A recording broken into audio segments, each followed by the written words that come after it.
Le politique lui-même dit que le soin prime et que la répression est le remède ultime. Ça, c'est dans les paroles.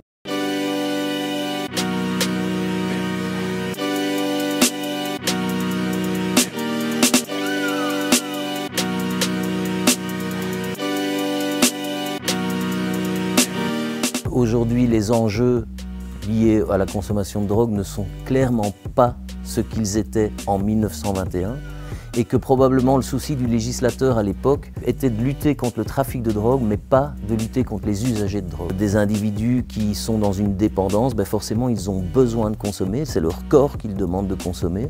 Alors il faut les accompagner, les soigner, mais dans un contexte où ils sont extrêmement visibles, ils ont souvent des parcours judiciaires.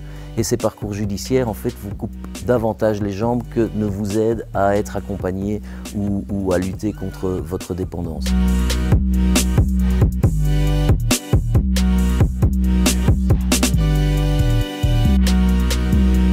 Nous, dans le boulot qu'on fait, on remarque que parce qu'ils vivent en rue, ces gens, parce qu'ils ont déjà été criminalisés, ils sont dans des parcours très chaotiques.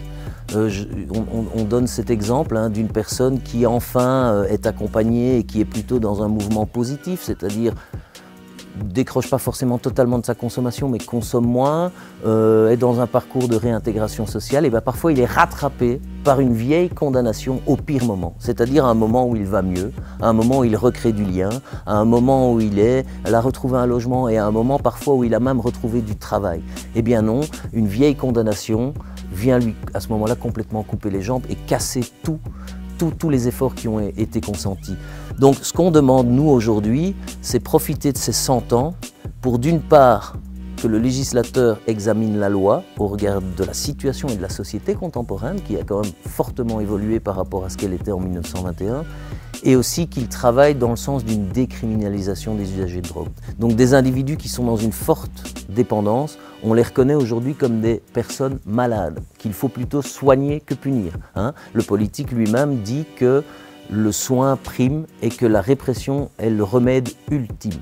Ça, c'est dans les paroles.